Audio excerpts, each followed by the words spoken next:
Selamat datang di Cahaya Cerita, tempat di mana kisah-kisah drama penuh makna dan inspirasi hadir untuk menemani hari-hari Anda. Jangan lupa untuk like, komen, dan subscribe agar tidak ketinggalan cerita terbaru dari kami. Kilauan. Malam itu, udara kota terasa lebih dingin dari biasanya. Angin bertiup pelan, membawa bau tanah basah sisa hujan sore tadi. Lampu jalanan redup, sebagian bahkan mati, meninggalkan bayangan panjang di setiap sudut jalan.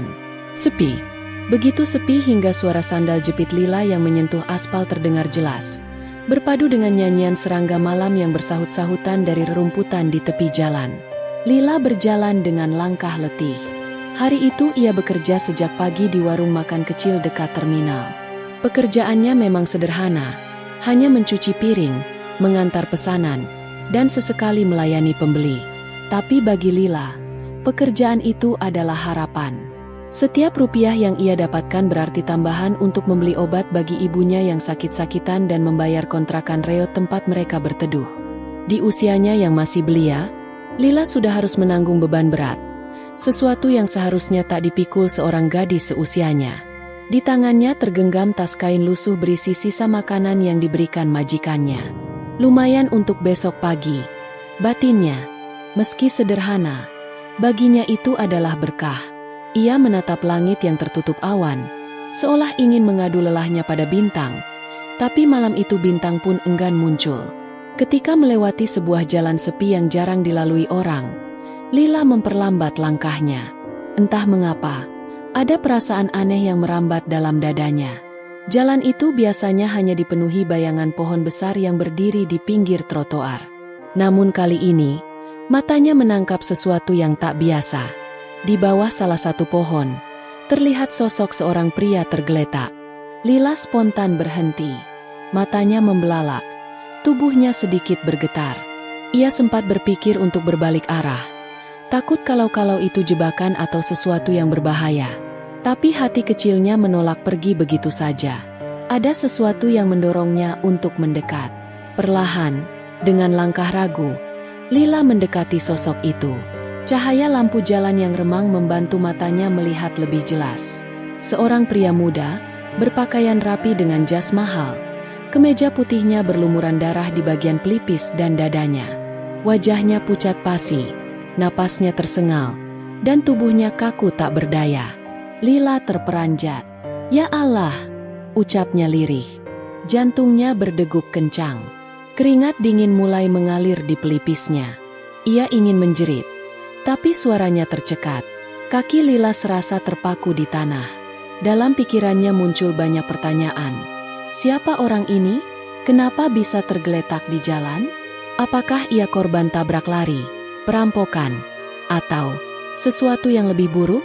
Namun, di balik rasa takut itu, ada dorongan kuat dalam hatinya. Lila teringat pada ibunya yang sering berpesan, "Nak, bila melihat orang dalam kesusahan, jangan pernah berpaling. Bantulah semampumu, karena kebaikan sekecil apapun akan kembali padamu." Lila menelan ludah, mencoba menenangkan diri. Ia menghela napas panjang, lalu berjongkok di samping pria itu. Tangannya gemetar ketika mencoba menyentuh pundak sang pria. "Pak, Tuan, Anda bisa dengar saya?" Suaranya lirih namun penuh cemas. Tidak ada jawaban.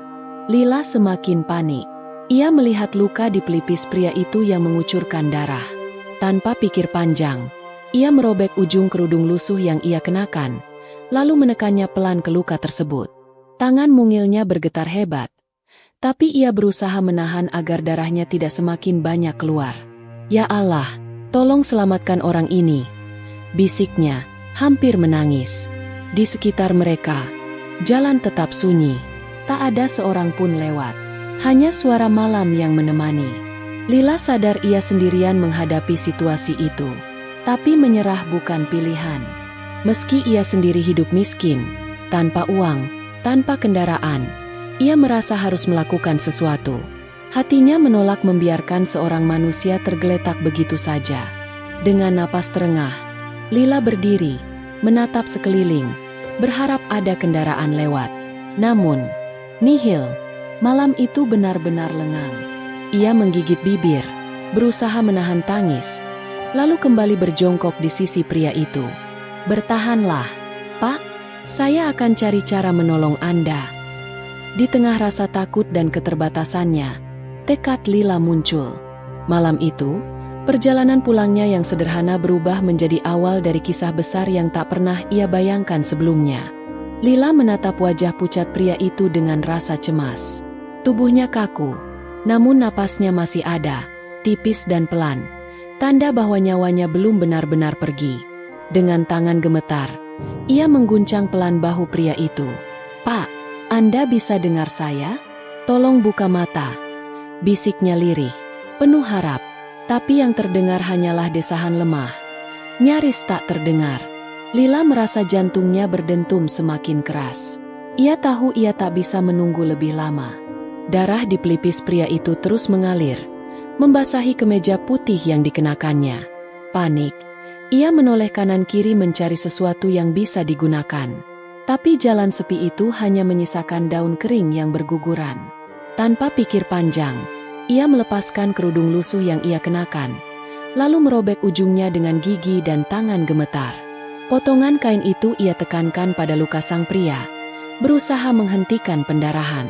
Tangannya terasa dingin dan basah, bercampur darah yang terus merembes keluar. "Ya Allah, jangan biarkan ia mati di sini," ucap Lila dengan suara bergetar. Namun, menyelamatkan pria itu tidaklah mudah. Malam kian larut. Kendaraan yang biasanya melintas sudah jarang sekali. Lila menengadah, berusaha mencari pertolongan, tapi jalan tetap sepi. Hanya sesekali terdengar suara motor dari kejauhan, lalu menghilang begitu saja. Keringat bercucuran di wajahnya. Ia sadar, kalau menunggu orang lewat, nyawa pria ini bisa melayang. "Aku harus lakukan sesuatu," katanya pada diri sendiri. Dengan sisa keberanian, Lila berdiri, melambaikan tangan ke arah jalan. Berulang kali ia mencoba menghentikan kendaraan, tapi tak ada yang benar-benar berhenti. Ada yang hanya menatap sekilas lalu melaju cepat. Mungkin takut terlibat masalah. Rasa putus asa menyelimutinya, tapi ia tidak menyerah. Akhirnya, setelah menunggu hampir 10 menit yang terasa seperti berjam-jam, sebuah motor bebek berhenti. Pengendaranya seorang bapak paruh baya dengan wajah lelah. "Ada apa, Neng?" tanyanya heran melihat kerudung berdarah di tangan Lila. "Pak, tolong, ada orang terluka parah. Saya tidak tahu siapa dia, tapi kita harus bawa ke rumah sakit sekarang juga." Suara Lila nyaris menangis. Bapak itu tampak ragu. Ia menatap pria berpakaian mahal yang tergeletak di trotoar. "Wah, ini orang kaya ya? Tapi kalau saya bawa, nanti kalau ada urusan polisi gimana, Neng?" Lila menggenggam tangannya, menahan air mata. "Tolong, Pak, jangan pikirkan itu dulu. Nyawanya lebih penting. Kalau perlu, ongkosnya saya bayar nanti. Saya berhutang pada Bapak." Hening sejenak. Lalu, dengan helaan napas panjang, bapak itu mengangguk. "Baiklah, tapi kita harus cepat." Lila berlutut kembali, berusaha mengangkat tubuh pria itu bersama si bapak. Tubuhnya berat, membuat tangan kecil Lila hampir tak sanggup menahan. Namun dengan tenaga seadanya, mereka berhasil menaikkannya ke atas motor. Lila duduk di belakang, menopang tubuh pria itu agar tidak jatuh. Sepanjang perjalanan ke rumah sakit, Lila berdoa tanpa henti. Angin malam menampar wajahnya, membawa rasa dingin yang menusuk tulang. Tapi di hatinya hanya ada satu keinginan. Pria itu selamat. Ia tak tahu siapa orang ini, dari mana asalnya, atau mengapa bisa tergeletak di jalan. Yang ia tahu, saat ini ada nyawa yang sedang ia perjuangkan, meski harus berhutang ongkos dan mengorbankan kenyamanannya sendiri. Malam yang seharusnya hanya perjalanan pulang sederhana berubah menjadi perjuangan besar. Dan Lila tak menyadari bahwa keputusannya malam itu akan mengubah seluruh jalan hidupnya. Pintu darurat rumah sakit itu berderit keras ketika Lila dan bapak pengendara motor masuk sambil menuntun tubuh pria yang hampir tak sadarkan diri. Nafas Lila terengah. Wajahnya pucat karena panik sekaligus lelah. "Tolong, ada yang terluka parah," teriaknya lantang. Suaranya pecah di lorong gawat darurat. Beberapa perawat yang sedang berjaga sontak berlari mendekat. Begitu melihat jas mahal yang melekat pada tubuh pria itu, mereka tertegun sejenak. "Astaga, itu Pak Arfan," bisik salah satu perawat dengan mata membelalak. Namanya begitu terkenal. Pemilik perusahaan besar yang sering muncul di televisi dan majalah bisnis. Sosok yang biasanya dikelilingi mobil mewah dan pengawal, kini terbaring tak berdaya dengan darah membasahi wajah. Namun, keterkejutan itu segera berganti dengan profesionalitas. "Cepat, bawa ke ruang ICU," seru dokter jaga. Beberapa orang langsung mengambil ranjang dorong, mengangkat tubuh Arfan dari motor dengan hati-hati, lalu berlari membawanya masuk. Lila hanya bisa menatap dari jauh. Tubuhnya masih gemetar. Ia berdiri terpaku di lorong. Kerudungnya kini penuh noda darah. Tangannya pun masih bergetar menahan rasa takut yang belum hilang. Hatinya diliputi kecemasan luar biasa. "Ya Allah, selamatkan dia. Jangan biarkan semua usahaku sia-sia." Doanya lirih, bibirnya bergetar. Seorang perawat menghampiri Lila. "Kamu yang bawa beliau?" tanyanya penuh selidik. Seolah tak percaya seorang gadis miskin dengan pakaian lusuh bisa berhubungan dengan sosok milioner seperti Arfan. "Iya, Bu. Saya menemukannya di jalan. Dia tergeletak sendirian, penuh luka. Saya hanya berusaha menolong." Lila menunduk, merasa kecil di hadapan tatapan penuh tanya itu. Perawat itu hanya mengangguk, lalu kembali berlari menyusul rekan-rekannya. Sementara itu, Lila dibiarkan menunggu di kursi tunggu yang dingin dan keras. Malam semakin larut, suara langkah tergesa para petugas medis hilir mudik terdengar samar. Bau obat-obatan menusuk hidung, membuat kepalanya semakin pusing. Waktu berjalan lambat. Setiap menit terasa seperti 1 jam. Lila duduk dengan kedua tangan menggenggam erat, menunduk, berdoa tanpa henti. "Ya Allah, aku tak kenal dia. Aku tak tahu siapa dia. Tapi selamatkanlah hidupnya. Jangan biarkan ia pergi." Sesekali, pikirannya dipenuhi rasa takut. Bagaimana jika pria itu tidak selamat? Bagaimana jika keluarganya menuduhnya macam-macam? Ia bahkan tak tahu bagaimana menjelaskan mengapa bisa berada di sana. Namun, setiap kali ketakutan itu muncul, ia menguatkan diri dengan mengingat pesan ibunya. "Jangan pernah menyesali kebaikan, Nak. Allah tahu isi hati kita." Hampir 1 jam berlalu sebelum seorang dokter keluar dari ruang ICU dengan wajah serius. Lila sontak berdiri, tubuhnya tegang. "Bagaimana keadaannya, Dok?" tanyanya dengan suara lirih penuh harap. Dokter menatapnya sejenak, lalu menjawab, "Nyawanya selamat berkat pertolongan cepat. Jika terlambat sedikit saja, mungkin ceritanya berbeda." Lila menutup wajahnya dengan kedua tangan. Air matanya jatuh tanpa bisa ditahan. Ia merasa lega, meski masih bingung harus apa setelah ini. Ia tak berharap imbalan, hanya ingin pria itu hidup. Malam itu, di kursi tunggu rumah sakit, ia tak menyadari bahwa langkah kecilnya menyelamatkan seseorang telah membuka pintu menuju takdir yang tak pernah ia bayangkan sebelumnya. Waktu di rumah sakit terasa berjalan sangat lambat. Jam dinding menunjuk angka 2 dini hari ketika akhirnya pintu ruang ICU terbuka, dan seorang dokter keluar dengan wajah lelah. Lila, yang sedari tadi duduk dengan gelisah di kursi tunggu, segera berdiri. "Dok, bagaimana keadaannya?" tanyanya dengan suara bergetar. Dokter itu tersenyum tipis. "Kondisinya stabil sekarang. Berkat pertolongan pertama yang cepat, nyawanya terselamatkan. Kalau tidak segera dibawa ke sini, mungkin hasilnya akan berbeda." Mendengar itu, air mata Lila jatuh begitu saja. Ia menutup mulutnya dengan telapak tangan, berbisik lirih. "Alhamdulillah." Lega memenuhi dadanya, meski tubuhnya masih lunglai karena lelah dan tegang. Beberapa staf rumah sakit yang mengenal wajah pasien itu mulai berbisik-bisik. Nama Arfan, sang pengusaha sukses, terdengar samar dari mulut mereka. Bagi Lila, itu tak banyak berarti. Ia hanya melihat seorang manusia yang butuh pertolongan, bukan siapa atau apa jabatannya. Salah satu perawat lalu menghampirinya. "Kamu yang membawa beliau ke sini?" tanyanya. Lila mengangguk pelan. masih menunduk. "Iya, Bu. Saya menemukannya tergeletak di jalan. Kebetulan lewat saja." "Siapa kamu sebenarnya? Kenalan beliau?" tanya si perawat dengan nada penasaran. Lila buru-buru menggeleng. "Bukan. Saya hanya orang biasa. Saya cuma melakukan apa yang saya bisa." Ia tak ingin menjelaskan lebih banyak. Baginya, yang terpenting pria itu selamat. Tidak ada niat lain, apalagi berharap imbalan. Setelah mengucapkan terima kasih singkat pada dokter dan perawat, Lila pun pamit. "Saya harus pulang, Bu. Ibu saya sedang sakit di rumah. Semoga beliau cepat sembuh sepenuhnya." Tanpa menoleh lagi, ia berjalan keluar dari rumah sakit.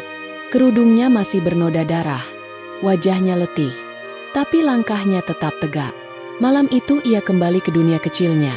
Sebuah rumah kontrakan reot di gang sempit, jauh dari hingar-bingar kehidupan orang kaya. Namun Lila tak tahu, ada sepasang mata yang memperhatikan setiap gerak-geriknya sejak tadi. Dari kejauhan, seorang pria berjas rapi dengan wajah serius berdiri di dekat pintu rumah sakit. Dialah Rendra, asisten pribadi Arfan. Ia datang tergesa-gesa setelah mendapat kabar bosnya dibawa ke rumah sakit. Rendra sempat menyaksikan bagaimana Lila berinteraksi dengan dokter, lalu pergi begitu saja tanpa menuntut apapun. Hatinya bergetar. Selama bertahun-tahun bekerja untuk Arfan, ia terbiasa melihat orang-orang datang dengan berbagai kepentingan, terutama ketika tahu siapa Arfan sebenarnya. Namun gadis itu berbeda. Lusuh, sederhana, dan jelas tidak mengenal siapa yang ia tolong. Ada ketulusan yang jarang ia lihat pada manusia zaman sekarang. "Siapa gadis itu?" gumam Rendra pelan, menatap punggung Lila yang semakin menjauh di telan gelapnya malam. Rendra sempat ingin mengejarnya, tapi ia menahan diri. Baginya, yang utama sekarang adalah memastikan keselamatan Arfan. Meski begitu, bayangan gadis miskin dengan kerudung berlumur darah itu terus menari di pikirannya. Di dalam ruang icu, Arfan masih terbaring tak sadarkan diri, tubuhnya lemah dan penuh perban. Namun takdir sudah mulai menuliskan garis baru dalam hidupnya. Garis yang kelak akan mempertemukannya kembali dengan gadis misterius yang memilih pergi tanpa jejak. Dan Rendra, diam-diam, menjadi saksi pertama dari kisah itu. Ia bertekad dalam hati, suatu hari nanti ia akan menemukan kembali siapa gadis penolong itu. Karena ia tahu, pertemuan singkat malam itu bukanlah kebetulan semata. Fajar menyingsing, dan hari-hari Lila kembali berjalan seperti biasa, penuh perjuangan, penuh lelah. Setiap pagi ia bangun lebih awal, menyiapkan sarapan seadanya untuk ibunya yang sakit, lalu bergegas bekerja di warung makan kecil. Upahnya hanya cukup untuk makan harian dan membeli obat ibunya. Kadang malah harus berhutang di warung tetangga untuk menutupi kekurangan. Meski begitu, Lila jarang mengeluh. Senyumnya selalu ia paksakan agar ibunya tidak khawatir. "Ibu harus cepat sembuh, ya, supaya kita bisa hidup lebih tenang," ucapnya lembut setiap kali membantu ibunya minum obat. Dalam hati, Lila sering menangis. Ia tahu, sakit ibunya semakin parah, sementara penghasilannya tidak pernah cukup untuk membawa ibunya ke rumah sakit besar. Malam ketika ia menemukan pria yang tergeletak di jalan itu perlahan memudar dari pikirannya. Bagi Lila, itu hanyalah takdir yang mempertemukan dirinya dengan sebuah ujian kemanusiaan. Setelah memastikan pria itu selamat, ia tak lagi memikirkannya. Hidupnya terlalu berat untuk disibukkan oleh kenangan yang tidak ada hubungannya dengan masa depan mereka. Namun di tempat lain, sebuah ruangan rumah sakit elit dipenuhi aroma obat dan mesin monitor yang terus berbunyi. Di sanalah Arfan, pria yang diselamatkan Lila, akhirnya membuka mata setelah berhari-hari tak sadarkan diri. Pandangannya kabur, tubuhnya lemah, namun kesadarannya perlahan kembali. Di samping ranjangnya, Rendra, asisten pribadinya, langsung berdiri. "Pak, alhamdulillah Anda sudah sadar. Dokter bilang kondisi Anda sudah membaik." Arfan hanya mengangguk tipis, lalu suaranya serak ketika bertanya, "Siapa yang menyelamatkan saya?" Pertanyaan itu membuat Rendra terdiam sejenak. Ia tahu persis jawabannya, tapi ia juga sadar gadis itu jelas tidak ingin dikenal. Seorang gadis. Pak, orang sederhana. Dia menemui Anda di jalan dan membawa Anda ke rumah sakit. Kalau bukan karena dia, mungkin ceritanya akan lain. Arfan memejamkan mata, mencerna setiap kata. Seorang gadis sederhana? Ulangnya pelan, seakan tak percaya. Dalam hidupnya yang penuh kemewahan, ia jarang sekali bersentuhan dengan orang yang menolong tanpa pamrih. Siapa dia? Apa kau tahu namanya? Tanyanya lagi, kali ini dengan nada lebih mendesak. Rendra menggeleng perlahan. Tidak, Pak. Dia tidak meninggalkan identitas apapun. Setelah memastikan Anda selamat, dia pergi begitu saja. Hanya itu yang saya lihat. Arfan terdiam lama. Pandangannya kosong, namun hatinya bergejolak. Aku ingin bertemu dengan gadis itu, gumamnya lirih. Ada rasa penasaran sekaligus haru yang sulit ia jelaskan. Rendra hanya bisa mengangguk. Dalam hatinya ia berjanji untuk mencari tahu lebih banyak, meski tak tahu harus mulai dari mana. Sementara itu, kehidupan Lila terus berputar dalam roda kesulitan. Ia bekerja tanpa lelah, menahan lapar demi membeli obat untuk ibunya. Bahkan rela menolak ajakan teman-teman sebaya yang masih bisa tertawa menikmati masa muda. Baginya, tanggung jawab adalah segalanya. Tak pernah terlintas dalam benaknya bahwa pria yang ia selamatkan sedang mencarinya. Baginya, ia hanyalah gadis miskin yang kebetulan lewat. Sementara pria itu mungkin telah kembali ke dunianya yang penuh kemewahan. Namun takdir, pelan tapi pasti, tengah menyiapkan kejutan besar. Sebab dalam diam, Arfan mulai menaruh tekad untuk menemukan sosok misterius yang menyelamatkan hidupnya. Dan Lila, tanpa sadar, akan segera menghadapi persimpangan baru yang akan mengubah jalan hidupnya selamanya. Hari itu, matahari terik menyinari kota. Lila bergegas menyeberangi jalan dengan sebuah tas kain berisi kotak-kotak nasi. Warung tempat ia bekerja mendapat pesanan khusus dari sebuah kantor besar. Gedung tinggi berlapis kaca yang jarang ia dekati sebelumnya. Meski sempat gugup, ia tetap melangkah. Baginya ini hanya pekerjaan, sama seperti hari-hari lain. Begitu memasuki lobi gedung itu, Lila merasa kecil. Dindingnya menjulang megah, lantainya mengilap, dan orang-orang berjas rapi lalu lalang dengan wajah serius. Sesaat ia menunduk, takut tatapan mereka menyadari betapa lusuh pakaian yang ia kenakan. Namun, ia menguatkan hati. Aku hanya mengantar makanan, setelah itu pulang, batinnya. Di resepsionis, ia disambut dingin oleh seorang wanita. Pesanan untuk lantai 10, ruang rapat besar, katanya singkat. Lila mengangguk dan segera menaiki lift, memeluk erat tas makanannya agar tidak goyah. Sesampainya di lantai 10, ia mengetuk pintu ruang rapat, lalu masuk dengan langkah hati-hati. Beberapa karyawan memandang sekilas, namun segera kembali fokus pada dokumen mereka. Lila meletakkan kotak-kotak makanan itu di meja panjang, lalu menunduk sopan. Pesanannya sudah sampai, silakan dinikmati, ucapnya pelan. Saat hendak berbalik pergi, pintu ruang rapat terbuka. Seorang pria dengan aura wibawa masuk, disambut hormat oleh semua karyawan. Lila tanpa sengaja mengangkat wajahnya, dan seketika tubuhnya membeku. Itu dia, pria yang malam itu ia temukan tergeletak di jalan. Pria yang nyawanya ia selamatkan. Kini berdiri tegap, dengan jas hitam elegan. Tatapannya tajam namun penuh harisma.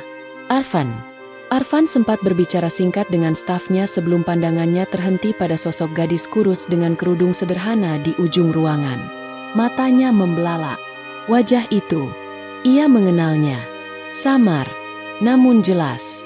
Gadis dengan kerudung bernoda darah, yang malam itu menekan luka di pelipisnya dengan penuh ketakutan namun juga keberanian. Lila panik. Ia buru-buru menunduk, berusaha melangkah cepat keluar ruangan. Namun, suara berat itu menghentikannya. Tunggu.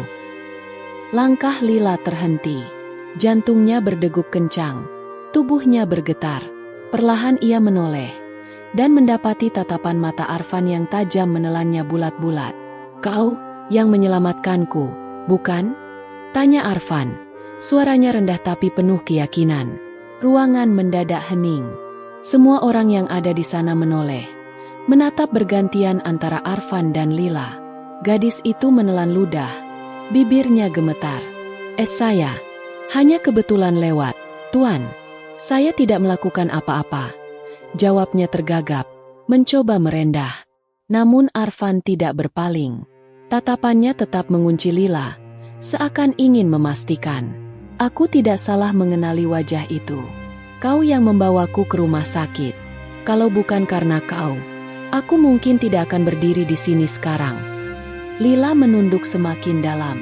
Wajahnya memanas, hatinya gelisah. Ia tidak pernah berharap momen ini terjadi. Ia hanya ingin menolong tanpa harus dikenal, tanpa harus dicurigai atau bahkan dipuji. Saya sungguh tidak mengharapkan apa-apa, Tuan. Saya mohon izinkan saya pergi. Arfan terdiam, namun senyum tipis muncul di sudut bibirnya. Dalam hatinya, ia merasa pertemuan ini bukanlah kebetulan. Ia tahu, takdir sudah menuntunnya menemukan sosok yang selama ini ia cari. Dan Lila, meski ingin menghindar, tak lagi bisa memungkiri. Rahasia yang selama ini ia sembunyikan akhirnya terbuka. Hari-hari Lila kembali dipenuhi kesibukan. Ia masih bekerja di warung kecil, mengantar pesanan makanan, dan merawat ibunya yang sakit di rumah kontrakan sempit. Baginya, pertemuan dengan Arfan hanyalah kebetulan. Ia tak pernah membayangkan bahwa seorang pria seperti itu akan kembali memperhatikan hidupnya. Namun, ternyata takdir berbicara lain. Arfan, setelah yakin bahwa Lila adalah penolongnya malam itu, merasa ada sesuatu yang berbeda. Ia selalu mengingat tatapan mata gadis itu, penuh keberanian dan ketulusan meski dengan kondisi serba kekurangan. Diam-diam, ia menyuruh asistennya mencari tahu lebih banyak tentang Lila. Tak lama, laporan itu sampai di tangannya. Arfan terdiam lama ketika membaca bahwa Lila harus berjuang sendirian, bekerja siang malam demi membeli obat untuk ibunya. Hatinya bergetar. Bagaimana mungkin ada gadis yang rela mengorbankan segalanya, bahkan kerudung lusuhnya, untuk menolong orang asing tanpa mengharapkan apa-apa? Arfan merasa dirinya berutang, bukan hanya nyawa, tetapi juga sebuah pelajaran hidup. Malam itu, tanpa banyak bicara, Arfan memutuskan untuk bertindak. Ia menghubungi salah satu dokter terbaik yang ia kenal, lalu diam-diam membiayai pengobatan ibu Lila. Semua dilakukan tanpa sepengetahuan gadis itu. Esok harinya, ketika Lila pulang dari warung dengan tubuh lelah, ia terkejut mendapati dokter datang berkunjung ke kontrakan mereka. Dokter itu membawa obat-obatan baru dan menawarkan pemeriksaan gratis. Lila bingung, hampir tak percaya. Tapi, saya tak punya uang, Dok, katanya gugup. Dokter itu tersenyum ramah. Ada seseorang yang sudah menanggung semuanya. Katanya, kau hanya perlu fokus merawat ibumu. Hati Lila berdebar. Siapa yang mau sebaik itu?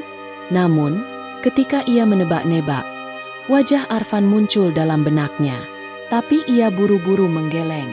Ah, mana mungkin, gumamnya lirih. Ia menolak keras untuk menerima bantuan itu. Ia merasa tidak pantas. Baginya, menolong Arfan malam itu bukan sesuatu yang patut dibalas. Namun, beberapa hari kemudian, Lila tak bisa menghindar. Ia kembali bertemu Arfan. Kali ini di depan rumah sakit tempat ibunya kontrol. Arfan menatapnya dengan senyum tulus. Kenapa menolak bantuan? Lila, bukankah kau sendiri pernah menolongku tanpa syarat? Anggaplah ini bukan balasan, tapi kesempatan untukku belajar arti ketulusan darimu. Kata-kata itu menusuk ke dalam hati Lila. Ia melihat kesungguhan pada wajah pria itu. Tak ada kesombongan, tak ada nada merendahkan. Justru ada kerendahan hati yang jarang ia lihat dari orang-orang kaya. Perlahan, pertahanan Lila runtuh. Ia menunduk. Air matanya menetes. Aku hanya takut dianggap mengambil keuntungan. Aku tidak ingin seperti itu. Arfan menggeleng lembut. Kau tidak pernah meminta apa-apa dariku. Lila, justru aku yang berutang padamu. Jika aku tidak kau tolong malam itu, mungkin aku sudah tidak ada di dunia ini. Suaranya serak, penuh rasa syukur. Sejak saat itu, hubungan mereka berubah. Bukan lagi sekadar orang kaya dan orang miskin, melainkan dua jiwa yang saling menguatkan. Arfan semakin sering datang menjenguk Ibu Lila, bahkan duduk bersama di ruang sederhana mereka. Anehnya, ia merasa lebih damai berada di sana ketimbang di rumah mewahnya sendiri. Bagi Lila, semua yang terjadi masih terasa bagai mimpi. Ia tak pernah menyangka bahwa pertolongan kecil yang tulus bisa berbalik menjadi kebaikan besar yang menyelamatkan hidup ibunya. Dan tanpa ia sadari, benih-benih rasa yang berbeda mulai tumbuh. Bukan hanya rasa syukur, tetapi juga sesuatu yang lebih hangat, lebih dalam. Hari-hari terus berjalan, dan perlahan hubungan antara Lila dan Arfan semakin dekat. Arfan, yang dulu dikenal keras dan dingin, mulai berubah. Senyum lebih sering menghiasi wajahnya, dan ia kerap menyempatkan waktu untuk singgah ke rumah sederhana Lila. Bagi orang lain, mungkin hal ini tampak aneh. Seorang milioner yang terbiasa hidup dalam kemewahan, kini betah duduk di kursi bambu sambil berbincang hangat dengan seorang gadis sederhana. Namun bagi Arfan, itulah sumber ketenangan yang sesungguhnya. Lila pun mulai merasakan sesuatu yang berbeda. Meski pada awalnya ia merasa canggung, lama-lama ia menyadari bahwa Arfan tidak pernah memperlakukan dirinya dengan merendahkan. Justru sebaliknya, Arfan menghargai setiap perkataannya, setiap tindakannya, bahkan keringat hasil kerja kerasnya. Hal-hal kecil itulah yang membuat Lila diam-diam menyimpan rasa, meski ia tak pernah berani berharap terlalu jauh. Hingga suatu hari, sebuah acara besar digelar di kantor pusat perusahaan Arfan. Semua karyawan berkumpul dalam ruang megah, lengkap dengan sorot lampu terang dan suasana resmi. Arfan berdiri di panggung, hendak memberikan sambutan. Namun, tiba-tiba ucapannya berbelok ke arah yang tak terduga. Dengan suara tegas namun penuh emosi, Arfan berkata, "Beberapa bulan lalu, aku pernah terbaring di ambang kematian.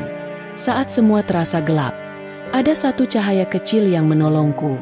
Cahaya itu bukan datang dari gedung besar, bukan dari orang-orang kaya atau pejabat, melainkan dari seorang gadis sederhana yang bahkan tak memiliki apa-apa untuk ditawarkan selain ketulusan." Semua mata langsung menoleh ke arah Lila, yang ternyata diundang diam-diam oleh asisten pribadi Arfan. Gadis itu menunduk. Wajahnya memerah menahan malu. Ia tidak pernah menyangka akan disebut di hadapan ratusan orang. Arfan melanjutkan, suaranya bergetar. "Malam itu, ia tidak hanya menyelamatkan hidupku, tapi juga mengajarkanku apa arti kehidupan yang sesungguhnya. Karena itu, mulai sekarang, aku ingin ia ada di sisiku, selamanya." Suasana ruangan mendadak hening.